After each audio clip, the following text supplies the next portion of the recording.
അങ്ങനെ എന്നും ഉപദ്രവവും അക്രമവും മാത്രമായി അവർ മുന്നോട്ടേക്ക് നീങ്ങി. അങ്ങനെ വേരോടെ നശിപ്പിക്കാൻ ഇസ്ലാമിക സംഘത്തിന് നേരെ കച്ചവടത്തിന് പോകുമ്പോൾ പോലും ആക്രമിക്കാൻ തുടങ്ങിയപ്പോ മുസ്ലിങ്ങൾ തീരുമാനിച്ചു, ഇത് ശരിയാവുക. 13 കൊല്ലം ക്ഷമിക്കണം ക്ഷമിക്കണം ക്ഷമിക്കണം എന്ന് പറഞ്ഞ അതേ ഖുർആനും അതേ നബി സല്ലല്ലാഹു അലൈഹി വസല്ലമയും പറഞ്ഞു, ഇനി നോക്കിക്കാൻ പറ്റില്ല.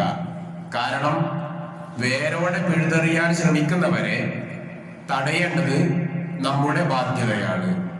അവിടെ അവകാശ പോരാട്ടമായിരുന്നു ബദർ.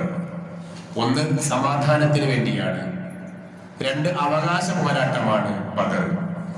അങ്ങനെയാണ് അബൂ സുഫിയാൻ അടങ്ങുന്ന 50 അംഗ സംഘം യാത്രക്ക് പോകുമ്പോ, അവർ കച്ചവടത്തിന് പോകുമ്പോ, കുറെ കാലമായല്ലോ നമ്മളെ വീർപ്പ് മുട്ടിക്കുന്നത്, ആ വീർപ്പ് മുട്ടിക്കുന്നവരെ ഒന്ന് ചോദ്യം ചെയ്യാൻ, വീർപ്പ് മുട്ടിക്കുന്നവരോട് ഒരു വാണിംഗ് കൊടുക്കാൻ വേണ്ടി പുറപ്പെട്ടതായിരുന്നു നബി സല്ലല്ലാഹു അലൈഹി വസല്ലമയും സ്വഹാബികളും.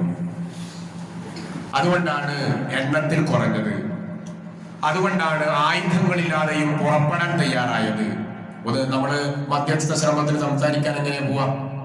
അപ്പൊ ആ സംസാരത്തിന് വേണ്ടി, തടയുവാൻ വേണ്ടി മാത്രം പോയതാണ് എന്ന് പറഞ്ഞാൽ കുറെ കാലമായി സഹിക്കുന്നു.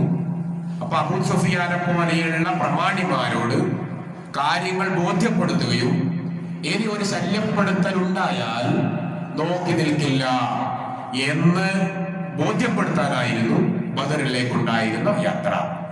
ബദർ എന്ന് പറയുമ്പോൾ ചന്ദ്രനാണ് ബദർ എന്ന് ഖുർആൻ അറബിയിൽ പറയുക. ഖമർ, ഹിലാൽ എന്ന് പറഞ്ഞാൽ ആദ്യത്തെ ചന്ദ്രൻ. നമ്മള് ഹിലാല് കണ്ടു എന്നാണല്ലോ പറയാം മാസപ്പിറവിക്ക്. അതിനാണ് ആ ചെറിയ ചന്ദ്രനാണ് ഹിലാൽ എന്ന് പറയുക. ഖമർ എന്ന് പറഞ്ഞാൽ സാധാരണ ചന്ദ്രൻ. പൂർണ്ണ ചന്ദ്രന് ബദർ എന്നാണ് അറബിയിൽ പറയുക. അപ്പോൾ ചില ആളുകൾ പല അഭിപ്രായവും ബദർ എന്ന പേര് വരാനുള്ള കാരണമായി പറഞ്ഞിട്ടുണ്ട്. അവിടെ ഉണ്ടായിരുന്ന കിണർ, ആ കിണറിൽ നോക്കുമ്പോ ചന്ദ്രന്റെ പൂർണ്ണ നിലാവുള്ള ദിവസം ചന്ദ്രനെ അതുപോലെ കാണും ആ കിണറിൽ, അതുകൊണ്ടാണ് ബദർ എന്ന് പേര് വന്നത് എന്നൊക്കെ പറയപ്പെടുന്നു. പല അഭിപ്രായങ്ങളുണ്ട്. അഭിപ്രായങ്ങളിലേക്ക് പോയാൽ നമ്മുടെ ഹുത്ബ തീരില്ല. അപ്പൊ ഏതായാലും ബദർ ആ സ്ഥലത്തിന്റെ പേരാണ് എന്നുള്ളതാണ് കൂടുതൽ അംഗീകരിക്കപ്പെട്ട അഭിപ്രായം. എന്തായാലും ബദർ യുദ്ധം നമ്മുടെ വിഷയം അതാണ്. അപ്പൊ ബദർ യുദ്ധം എന്ന് പറയുമ്പോൾ മൂന്നാമതായി തഖ്വയും ഇഖ്ലാസും ആണ് നാം മനസ്സിലാക്കേണ്ടത്. നിയ്യത്ത് എന്ന് പറഞ്ഞൊരു സാധനം ഉണ്ടല്ലോ, നിയ്യത്ത് അതൊരു ഘടകമാണ്.